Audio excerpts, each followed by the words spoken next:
All right, everyone. Welcome to the Cubicle Liberation Podcast. I'm Joshua Fletcher. I'm here with David Hood.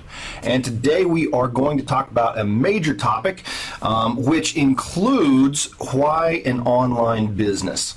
We're going to compare and contrast it really with other things that you might be thinking about doing to get out of your cubicle or your day job. And I think we have really compelling evidence of why an online business, and specifically some of the very certain types of online businesses that we talk about primarily, work so well. So if you stay to the end, you're going to have a really clear idea of why we think the certain types of online businesses that we work in work so well, not only for us, but for many other people that we know.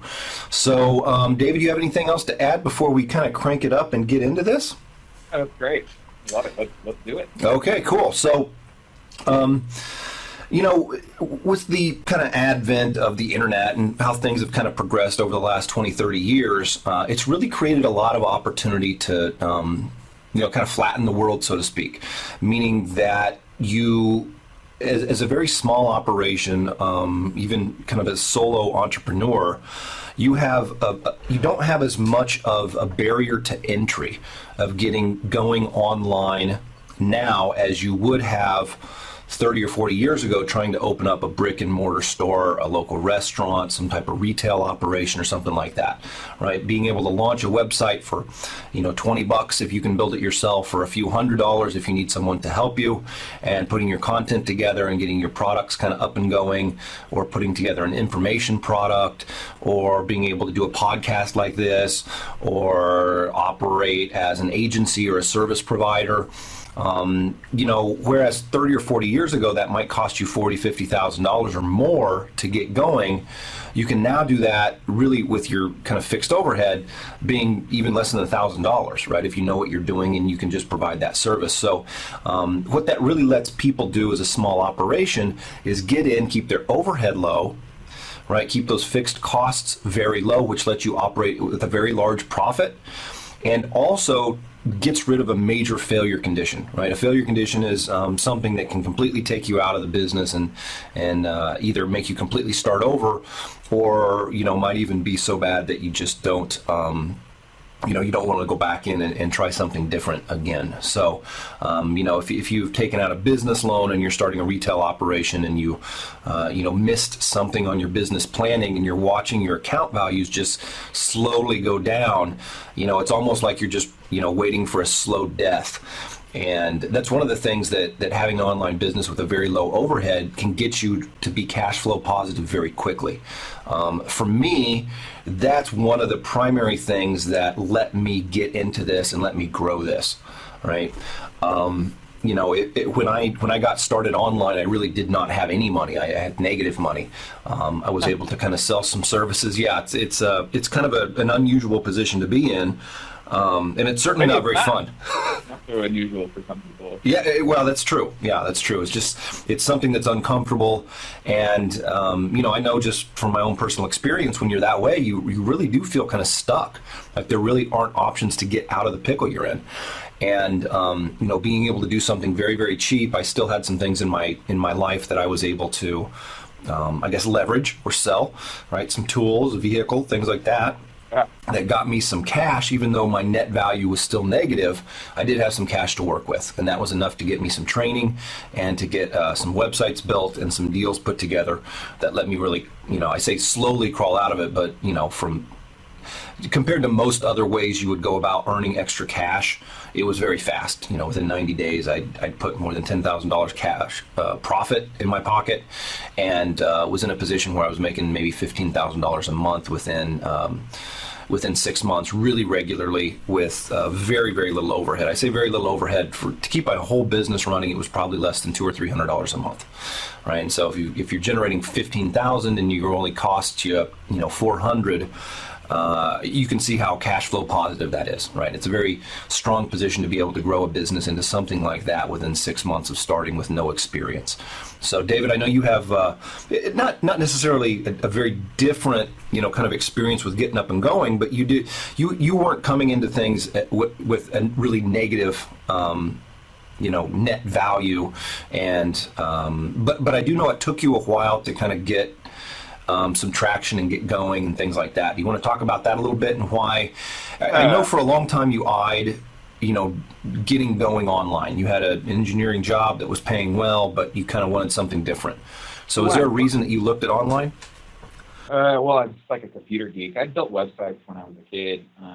Never really something came of it, but like the technical aspects of it. I think the internet just fascinated me, and the search engines are a part of the internet that there's just nothing else like it. And to me, there's kind of like this like when will SEO die? I think of search on the internet being like plumbing and like electricity at this point.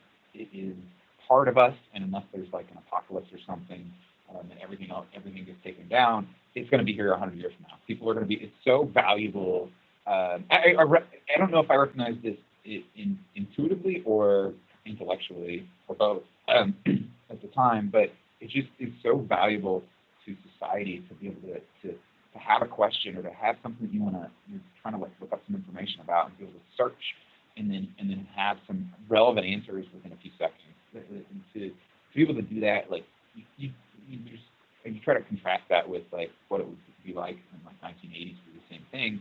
A lot of times you didn't even try because you just couldn't do it. And maybe you had like an Encyclopedia Britannica or something, and maybe you could kind of go find the answer. If it was something like really highly factual in a way, like how much does a weasel weigh on average? Okay, well maybe you can find that, maybe you can't. And so I think I recognized how incredibly valuable it was. And I did have some success at first, nothing wild, but it kind of like came crashing down at some point, and so I had to kind of rebuild from there. Yeah, I mean it just seemed so important to society. It seemed so valuable and very scalable, and sort of something I've always kind of felt like I thrived very well in a lot of unknown. And there was a lot of unknown with it. I felt like the internet was just, and still do today, that it's still in its infancy. Like what's possible with the internet? We're just getting started.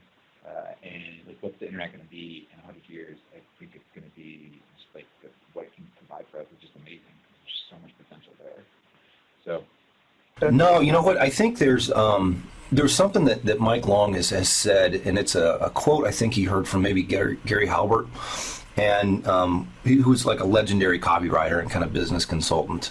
And when he was asked what the one thing that he would want as an advantage to get into in any business, what that one thing would be, his response was a starving crowd. And I think with search, that is like where we're able to operate with search marketing is where starving crowds go, right? When people need answers, they need to do research, they want to find a service provider. That's the default where people start, is going online and poking around and trying to find an answer to that. Yep. So I think, from a bunch of different angles, search is, like you said, just such a fundamental, I guess, symptom of how the brain operates, right? When the brains operate by answering questions, and to answer questions, one of the things that a lot of people do is research. And online with the proliferation of people with smartphones or computers or whatever it might be, it's just kind of the go-to for how people operate nowadays. Any question you have, you can have an answer. Yeah. If you do need to know how much a weasel weighs, you can find out. Yeah. So I did want to talk about, not to segue too suddenly, but to kind of define what is an online business, because I think that this is kind of muddy to a certain degree. And so it's not I would say it's not like a 0 or 1 thing, especially because I think we should try to separate online businesses from businesses that use the internet. And I think that can be an important distinction. For example, we've got like a restaurant. A restaurant is, I think everyone can agree that it's an offline business. They service all their customers offline. At the same time, they should use the internet. They should have a website and stuff like that. And so I think that it's probably not going to be like a really super clear definition, but it's going to be one of those things where you kind of notice it when it's there, but then there's going to be some things that are going to be sort of not. They're going to be kind of both. So I would define an online business something where like sort of like the core product is delivered is digitally in a way. And now that said, if everything else, if like all of your marketing and all of your conversion is online, then maybe you could still be considered an online business. For example, selling products on Amazon is, if, let's say you had a product that was a widget that you sold people, but all of your traffic and conversion was on Amazon. Are you an online business? I would say kind of yes and kind of no. Right? What do you think? Yeah, it's interesting that you bring this up because it's not. I mean, I've maybe thought about it a little bit because somebody asked, but when you really get down to it, not being a 0 or 1, there are very, very, very few businesses in the United States right now that don't have an online component. Absolutely. Right. I'm in Phoenix, Arizona, and we have, landscapers running around and, kind of the solo operators that, driving a pickup and they got a trailer with the, their leaf blowers and their tree trimmers and all that kind of thing, all packed up in there. And, they leave, business cards right on doors. And like, I'm looking at this as like, this is the least online business there is. And almost every single time that card has an email address, right? Yep. So that's a way for people to collect information and leads. Who knows what they're doing with it? But even like, people that are just running around doing like home improvement services and things like that, almost always have at least an email address. And then very often we'll have, something like an answering service for their cell phone because they can't always pick up, which a lot of times is distributed. That's how we do things with my agency as well. We've got a phone answering service and kind of receptionist that way. So, I would say almost every business nowadays has an online component. I think that's another reason why it creates such an opportunity is that businesses and entrepreneurs and, folks that are making marketing decisions realize that they need more going online. Yeah. And many times they don't have the skill set to do that, which is, kind of where you and I both make a lot of our money is by offering those services to businesses. Yeah, I feel like as we get through this podcast, we'll kind of talk about sort of the benefits of going as far as possible or very far on the scale of online versus offline. Yeah. So like my business is very, very online, but at the same time there is some offline. I do talk to people on the phone and every once in a while I do meet people in person, and so that, in a way that is offline, but I would say it's maybe like 80, 90, 95% online. And there's some very big benefits to that. So we were talking about like brick and mortar. Just as if we think about, and you touched on this before, we think about, I think one of the biggest factors here is sort of like lowering your risk by lowering your cost. And like, so for example, starting a restaurant, even if it's a small restaurant, it's kind of like a hole in the wall, you're still talking about like $30,000 at least, maybe $40,000, $50,000 to just before, like that's before like getting anybody in the door. So you have that debt that you have to pay back at a certain pace, and it also dramatically increases your risk. And I think this is huge. I mean, this having this major investment was something that, let's be honest, it's very risky. And like, what's the potential upside for a restaurant? You really have to, in order for like something to make like a ton of money with like a restaurant, I think you'd have to eventually expand to other locations. Unless it's like maybe like a super high-end restaurant. Well, with like an online business, the scalability of it is just typically basically for all practical purposes, almost unlimited, depending on how you have it set up. There's just far more, 10x, 100x, 1000x, get more scalability. And so I think that is super important to consider, when you're looking at like, so, you're thinking, you're in your job, you want to quit. What are you going to start? You're going to start a restaurant, or are you going to start some sort of online business? I think that it's just so much easier to do sort of an online business. Anything you want to contrast this with, like an online business for you? Yeah, for me, I've kind of looked into doing a couple different things. But before I got online, actually, I did one briefly until I realized that it was technically illegal. It wasn't hurting anyone. We just didn't have the proper permits. But we were we were making breakfast burritos for people that were going to go out fishing in Alaska on some of the kind of the big rivers that get a lot of tourists, kind of really get hammered by summer tourists. We went to kind of the boat launches and, mixed up and made, batches of, maybe 50 breakfast burritos. Yeah, right. I'm going to get everybody salivating on the webinar here. And they were good, right? We'd go to the supermarket and just mix up the batches, get them all cooked, wrap them in, styrofoam. And it was really simple, really easy to do. Everything was fresh and we, made it and cooked it. And, we didn't have warmers or burners or anything like that. We just put them in coolers with big, hot water bags to keep them warm because we'd sell out in like an hour and a half. And, even that, we were making a decent amount of money on a daily basis. We'd make $200-300, just cash in a day. But what we didn't realize was that the launch was not just on public property, it was on some kind of designated city property. And so we needed a permit to operate a food delivery service, which then meant we had to go through like the Board of Health and like all these other kinds of things. And the permits would have wound up being, like $2,000, and we would have had to wait for probably 2 months to get the approvals, which would have meant we missed the season, had to wait till next season because it's a seasonal business, and it just turned into, it's like, well, this isn't really worth it. So it's not like we got in trouble or anything. It's just kind of a situation like that. And then one other, I was looking at getting into kind of the food truck business with my brother and his wife, because they've got a pretty large background in providing food services to people that visit their lodges and things like that in Alaska. And even that, getting into it, one of our benefits would be the website and getting traffic and getting notoriety and getting some press for how good the food truck was online, right? Because otherwise you're just a food truck and you can paint it up really cool and you might get some word of mouth, but really those campaigns and promotions that we'd be able to do online would have been the thing that drove kind of our revenue and business.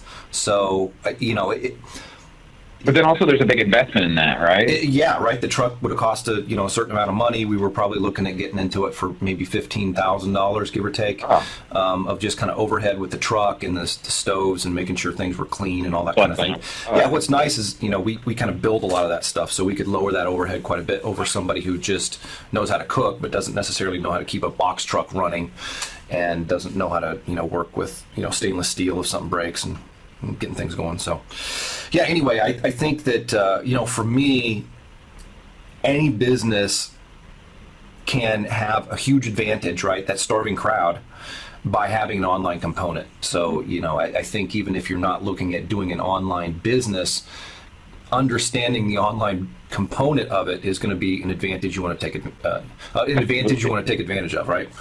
Yeah, absolutely. And as we talked about, as I mentioned before, like if your service, let's say your product is completely offline, but your traffic and your conversion is all online, then that's actually, I think that would still be kind of an offline business, but at the same time, also significantly an online business. There's no reason not to. If your market is out there, you might as well. It's so efficient in a lot of ways.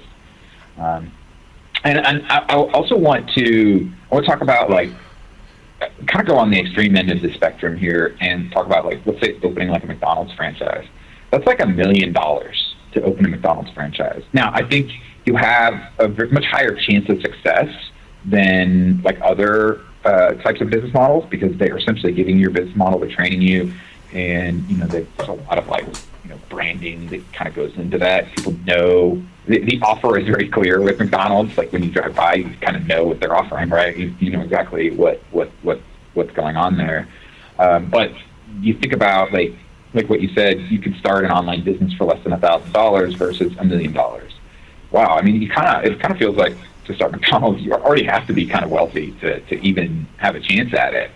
And obviously, I think that's kind of the extreme end of the spectrum. But I think like if you're on a Subway or other kind of franchise, like major franchises, you're still going to be looking at well into the six figures. I have a family member who started one, and I kind of wanted to warn him about it because I've worked from the franchisor standpoint.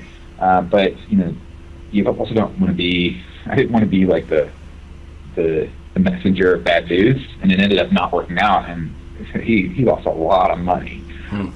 as opposed to, let's say you start an online business and you've put $1,000 into it and some work into it, and it doesn't work out. Maybe you made a wrong turn somewhere. Well, you're out maybe $700. Okay, that's probably not going to to a lot of people. I'm sure that's a lot of money. It's not necessarily going to crush you for the rest of your life, as opposed to if you sunk your $300,000 of retirement and you took out a $150,000 loan.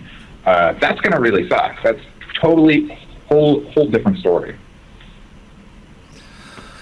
Yeah, I agree. And one of the neat things with working online is that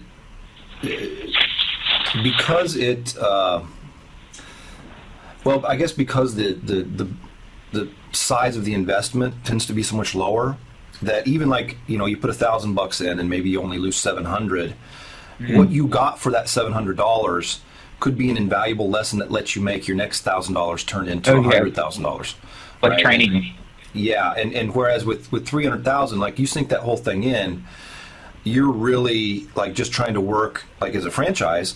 You're really just trying to work the system. You're not really looking at potentially solving problems, right? You don't maybe understand enough about the marketing and the promotion material to know why the revenue at your store is not as high as it could be at a different store, or why the personnel turnover at your store is so much higher than it is at other places, right? And those are going to be the things that affect profit. There just seems to be a lot less moving pieces with online businesses if you want to set it up that way. And what I tend to recommend people is to start out as simple as possible, because it lets you kind of see what variables are at play and what you need to figure out. Yeah, I think that's great, and I think I actually want to go back to sort of your scenario where you spend $1,000 and you're trying to focus on online and it doesn't work out, and you kind of learn something. I think that even if you were to do sort of what we would say is an offline business, that experience is going to help you with your offline business. So, for example, let's say before you started that $300,000 franchise, you spent the previous 3 to 6 months trying to get an online business and building essentially your understanding and skills for online. Then when you do start that franchise, then you would actually be much better off, and you would be able to know, because as you rightly said, basically there's not really a business. Maybe there's some businesses about it, but let's just say for all practical purposes, all businesses need some sort of online component, or not so much need, but should have, and have some great opportunities to have an online component. And so it's almost like, even if you end up in an offline business, you still need to study this sort of online kind of world. And so there's no loss there. And in fact, I think it gives you it lowers your risk when you go into that, drop that $500,000, $300,000, whatever, into an offline business. So there's something that's kind of on a siding, if we're talking about railroads or something like that, kind of a side track to this, and it's something you kind of alluded to there, as far as lowering risk. One of the things that really just stood out really clearly to me as I kind of got into what we do with search engine marketing is the ability to do market research, right? And to be able to know, yes, there are customers looking for this in this volume every day, and they're willing to pay this much to get a click to their website, right? Which kind of points to the fact that you can start to understand the size of a market very, very clearly, very quickly, with a decent degree of confidence. Whereas, before the internet, before, doing kind of market research in this way, you might have to spend, $20,000, $30,000, $40,000 getting a company that's set up to do market research to go out and ask questions and this, that, and the other to get back information that might not necessarily be that, confidence inspiring. Right? That's a good point. The information that you get for free now, that 20 you years just ago, get for free in 20 minutes. 20 years ago would have cost $20,000, $30,000 and might not be as reliable as the fact that somebody's paying for a click on Google. That's a pretty compelling piece of evidence that a business is able to at least break even with that ad spend. So I think it's one of the things that really lets online entrepreneurs excel even above kind of the traditional offline business models.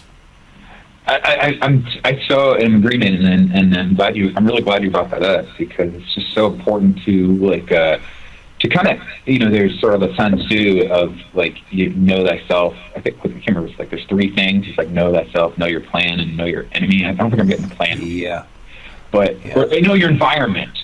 So know yourself, know your environment. And with the online business, in a lot of ways, a lot of businesses, you don't really have an enemy. So in that way, it's just know yourself. So know kind of what your goals are about, but then also know your environment, which is essentially your market.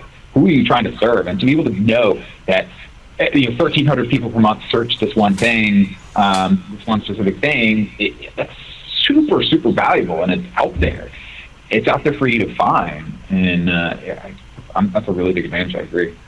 Yeah, as we get, probably more into the details, if you guys don't know what we're talking about, and it kind of comes down to like keyword research. And, a lot of people in search engine marketing and search engine optimization use that to understand the size of their market. But there's really that's where you find what people are looking for, what people need, what people are already out there trying to find a solution to.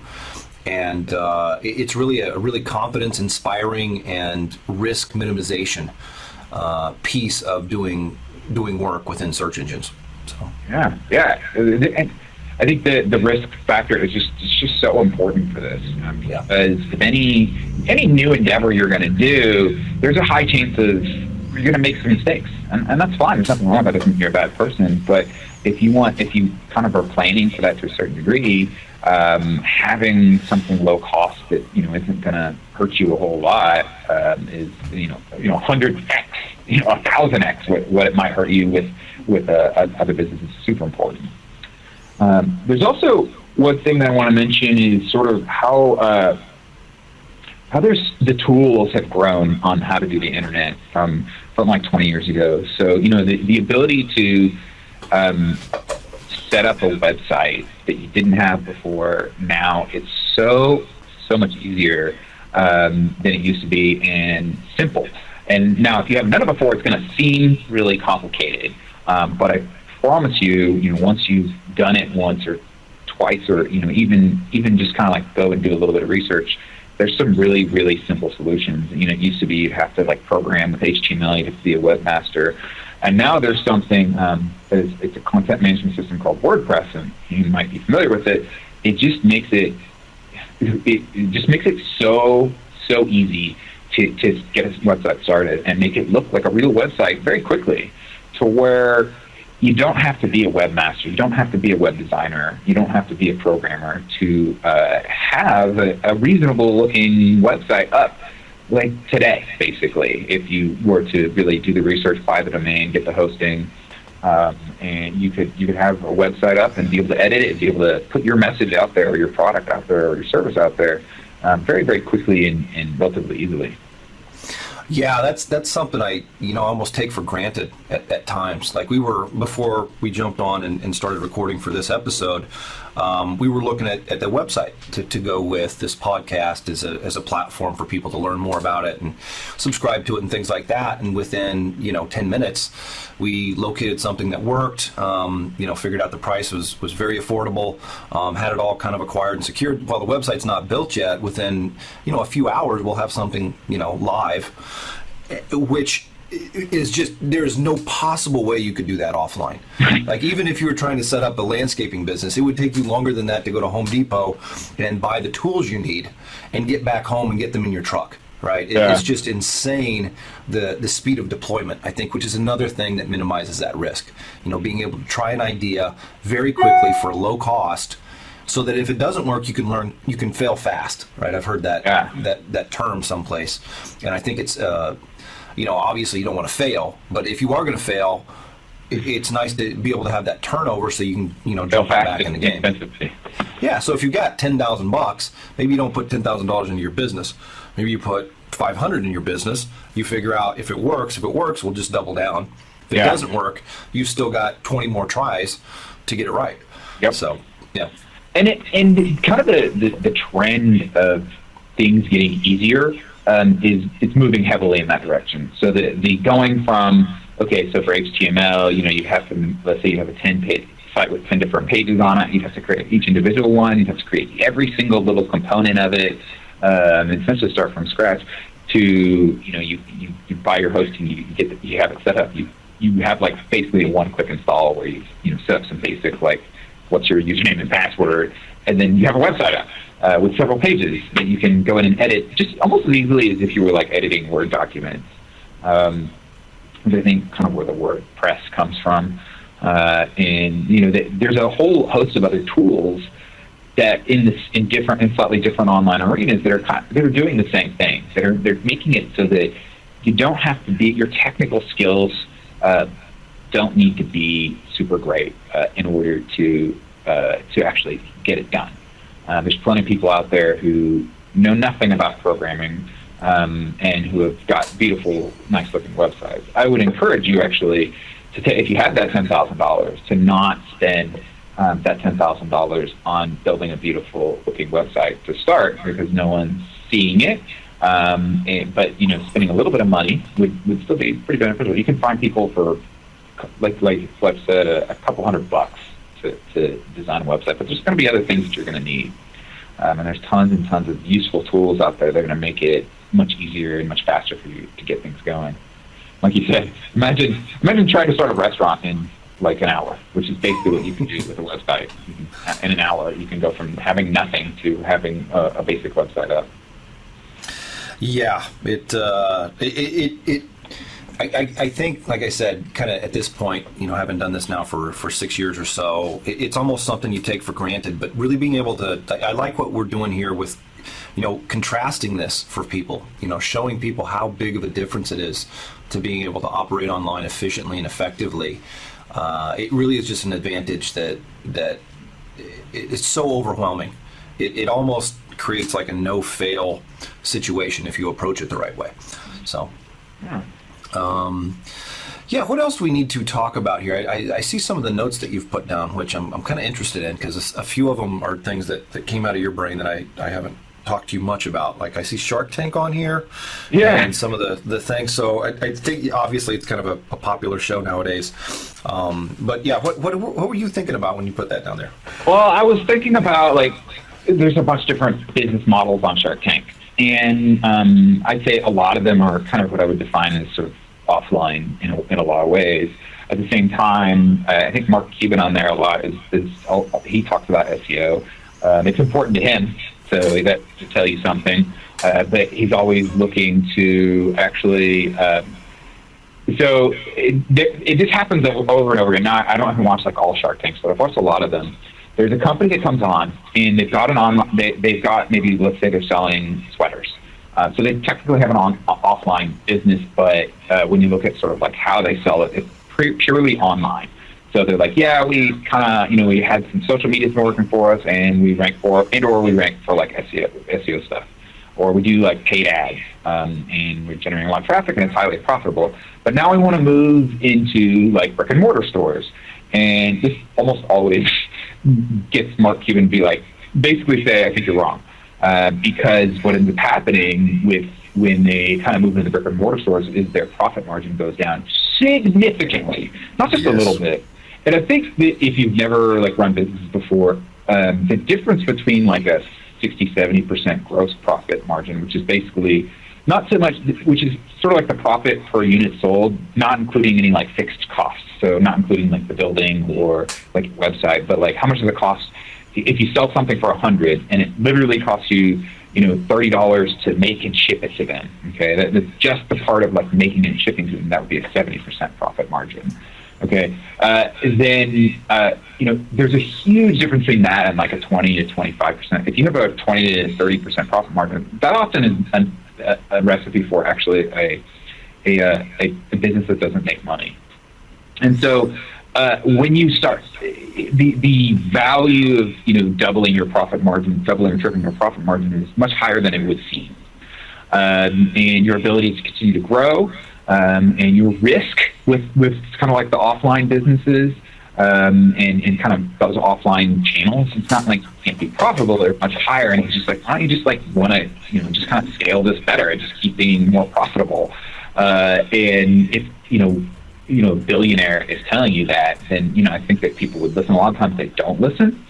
So that was one of the things I was thinking about. But there's just also, I was kind of thinking there's just a lot of different kinds of products on Shark Tank, and so I thought it was kind of a nice seed to kind of think about different different business models to contrast with this. For example, one more business model I want to mention before I pass this off to you is a lot of them are product focused, which requires, like, there's tons of people that come on there and they're like, yeah, we've been doing like the research and the development. We spent $500,000 doing some research and development and getting the patents, and we haven't even like launched anything yet. We haven't sold a single thing. That's a very common thing. Even if their business is heavily online, sometimes they have these huge upfront costs that I would like to contrast. Basically, the business models that we will be primarily focusing on, or at least what I've done in terms of like the low cost. It's just so big. It's just so huge as to be something completely different.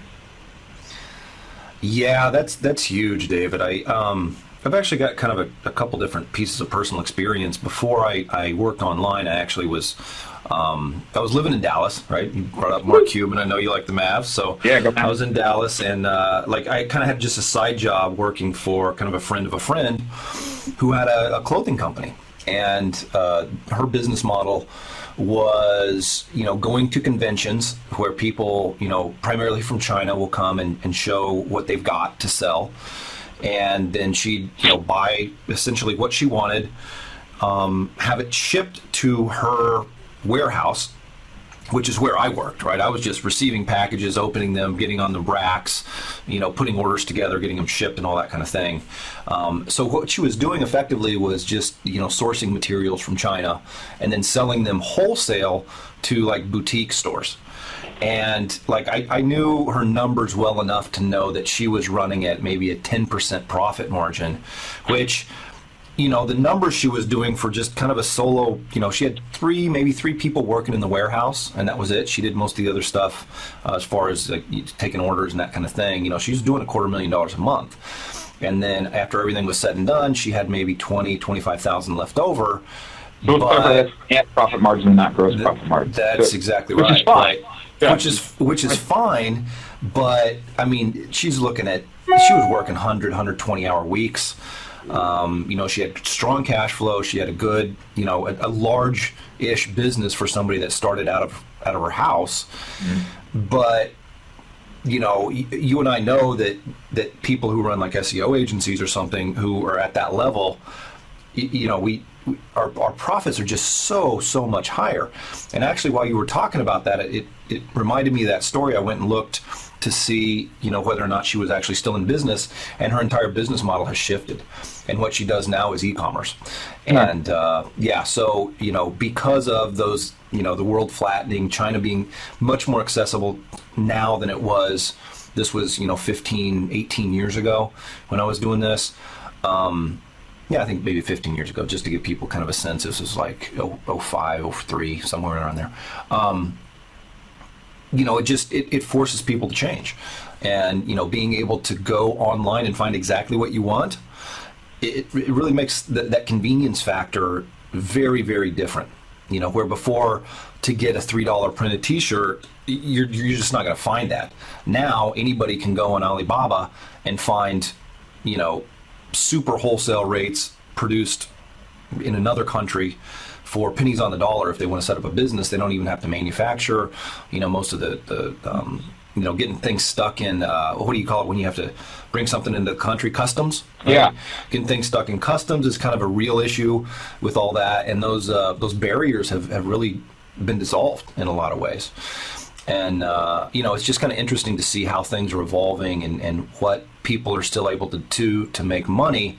And I think what that points to is what you talked about Mark Cuban saying, I think you're wrong, which is like people are so stuck in that paradigm of like, oh, I got into, Saks, or I got into JCPenney's or something. That used to be like a big success. And, if you've kind of paid attention to what happens, like getting into Walmart is like, the death knoll. Yeah. Which is, it's like, okay, now the end is near, because what they're going to do is squeeze your margin tons. And if your product sells, they're just going to manufacture it themselves under Kirkland brand. Right? and if it doesn't sell, then you're at a huge loss. Yep. And so, Walmart used to be the place where people go, right? And so they could control so to speak, the terms of the deal, because the volume would be high enough because people are in Walmart all the time just buying this, that, and the other thing. I haven't paid attention to whether or not they're growing, but I know they're not growing the rate that they were, during the 90s. Right. And I think that one of the reasons is that there are a lot more people just going online and getting things shipped to their house, like Amazon. We were watching football yesterday because the playoffs were on, and my wife and I neither wanted to go to the grocery store and miss some of the game, and we could just jump on Amazon now and get some stuff that we didn't have to make supper for the kids, and it was at our house 70 minutes after we ordered it. Yeah. And I think that's one of the things that people are increasingly aware of, is that we tend to pay for convenience, and being able to sit at home and shop. Sometimes you want to go out, you want to get in that kind of mode of seeing all this stuff that you wouldn't normally necessarily see, but when you know what you want, most people just want to go online and buy it. I say most people like me. It's just so fast, efficient. Yeah. You don't have to fight crowds. You're not, wear and tear on your vehicle. Buy something on Amazon in 30 seconds. Yeah. And then and so here's the thing, right? What do people buy? Emotions, right? As soon as I hit buy, I get that feeling. I get those, what is it, endorphins or whatever that comes with like a good experience. I get that now. Instead of, I got to go to the store and, I got to think about where to park and then how far do I got to walk and all that kind of thing. People, the online shopping experience very much caters to how brains work and that immediate gratification that comes from buying something. Yeah, that's great. I talked around that issue, I think, as much as I can. So take over. Yeah, I think that I really only have one more thing that I want to mention that I think is a critical point here, which is that you think about when you're trying to create like a new business for yourself, you really need to think about, well, not just what's around now, but kind of look ahead and like what's going to be here in 20 years. And what are going to be useful skills 20 years from now? And then maybe certain parts of like digital marketing or online business will be different, but being in that world, the internet's not going away. It's going to become more important. Things are going to become more digital. And so the fact that if you are investing your time and your energy and your money into learning the skills and taking your lumps, or if you need to take those lumps for an online business or an offline business that has a huge online component, is going to be super valuable basically for the rest of your life.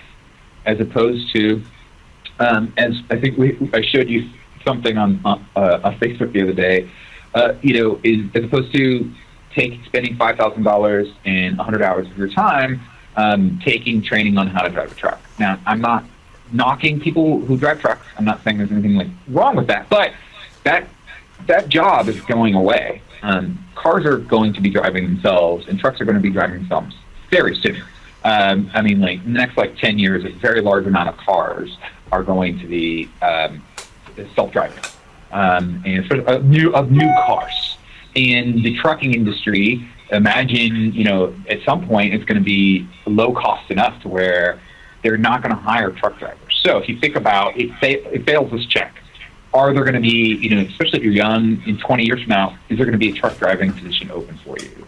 And I would say you don't bet on it, And so investing your time and your energy in something like that, to me, is not something that I would, I think is like a prudent decision for your long-term success. Now, maybe if you're already a truck driver and you're going to retire in 5 years, okay, well, that's not like the same thing. Or you really like driving trucks and you love it and you want to do it while you can. Okay, that's a whole other story. But if you're thinking about what is going to last, what is going to continue to be valuable and grow in value, in fact, I think digital online business skills are where it's at, just bar none. Yeah, I fully agree, David. I think one of the things, I was on a webinar last week, kind of talking about kind of the difference in certain people based on how they grew up, what their norms are, and what kind of meaning and value people place on things. And there are certain people online who went to college and got out into the job world and realized that the degree that they had is not necessarily, it didn't prepare them as well for making money as they had hoped it would. And with me, it talked a little bit about this during kind of the introduction, kind of backstory kickoff, but I really did grow up around kind of blue collar trade type jobs most of my I guess younger life, right? So by the time I was in high school, I'd made money as a mechanic, as a welder, and in construction, right? And like home improvement construction. And that in a certain way, while I didn't know it at the time, fixing things, welding, construction, those are things that there is still a need for, right? Yeah. And it's not that industry is necessarily growing, but it's something that necessarily needs, people and hands, and every job's a little bit different. And what that did really was kind of provide me a little bit of a stable base as far as earning money goes, right? And I understood that, value needed to be provided to earn money, and it wasn't about memorizing the answers on a test as much as it was about looking to see what needed to be done and then figuring out a way to get it done and to fix it and to solve it for someone. So, talking about truck drivers and things like that, it's like, well, go get trained to do this. In all likelihood, what that's going to do is give you a certificate of some sort, maybe your CDL plus XYZ. CDL is just commercial driver's license. That, you might be able to earn $50,000 a year, but A, that job is going away. And B, in all likelihood, whatever that school is not necessarily going to set people up to earn money. Yeah. It's going to give them the qualifications they need to get a job, which is some income, but it's not the mental side of, knowing that your income is really going to come from solving problems and not from memorizing answers to tests or formulas or, a framework that somebody put in a textbook. That's great. Yeah, I agree. And I'm not saying that like all offline kind of jobs or positions are going away. So I'm glad you clarified on that. There probably are. Yeah, there's still, there's going to be people, I guess you talk about, cars driving themselves. That I've seen, people who put these little, like we were talking about Raspberry Pi before we started recording here. There are people who have hooked up optical sensors in a Raspberry Pi, which is just a little microcomputer, on their lawnmower. Yeah. And put a little GPS, unit on it, and the thing will just mow their lawn for them. Right? They don't have to. They can just sit there and drink tea while the lawn gets mowed itself. And I think more and more that automation, even with certain home services like that, is going to become pretty common. Yep. I bet within the next year or two, somebody's packaged that, turned it into a kit, makes it easy to kind of figure out what's in the lawn. They've got safeguards so that if some kids out there, the lawnmower won't run over them.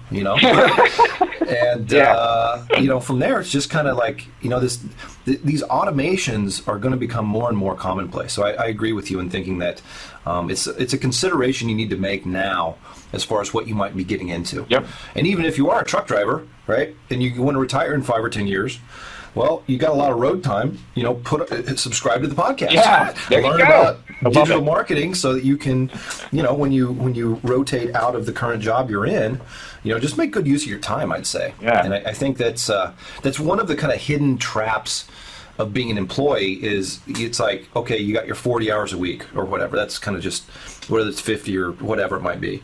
It's like, well, that's my work time, and then the rest of the time is my play time. And in order to kind of, open that up, you probably need to make better use of your playtime in getting into a position where now all of your time is at your discretion. And you can, you might wind up working more, but it's actually going to earn you, 10 times as much money, and it's going to be on your terms. So, like, one of the things I didn't mention early when we were talking about why online business, which we still are, is the ability to work when it works for you, right? Some people are morning people, some people are night people, some people like to work super hard for a month and take a week off. Some people like to just do the exact same thing every day. And I think working online really caters to that, because you can set it up on your terms to take advantage of really how you work best. Yeah. I don't know if you've got anything to say about that. Yeah. I get to pick up my kids from school 4 days a week, and I don't have to ask for permission. I don't have to ask, oh, well, I'm going to leave work at 2:30. You know, I don't have to Yeah. feel bad about that. I like that piece of it myself. Yeah. So. Well, I think that pretty well covers it. Hopefully, you know, if you're still with us at this point, and you know, I would like to think that we pretty well convinced you that developing your online business skills is super critical to being liberated from your cubicle. So.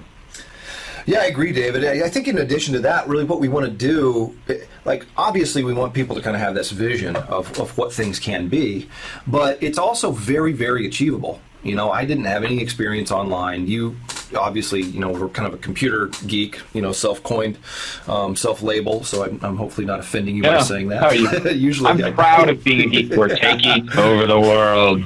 There you go. There you go. We need people like you.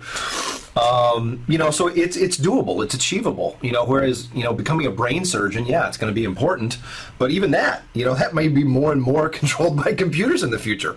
So, you know, I think that not only is it a vision for what's growing, what is to come, a really strong income and being able to work on your terms, but it's a very doable thing that people can do. I won't say in their spare time, but in the time that most people have in a given day or a given week to develop those skills to be able to make the move to more autonomy.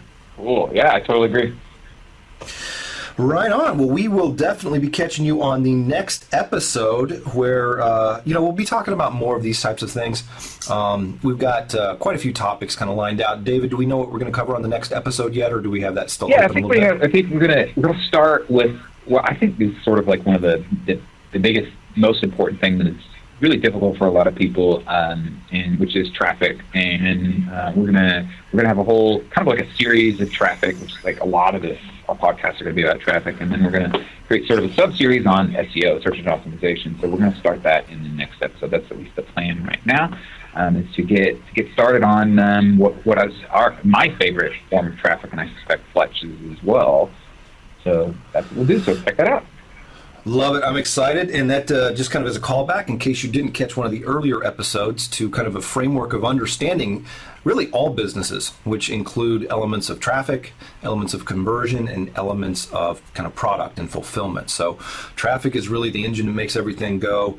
And I am very excited to delve into this because it's really the thing that shifted my life most. Awesome.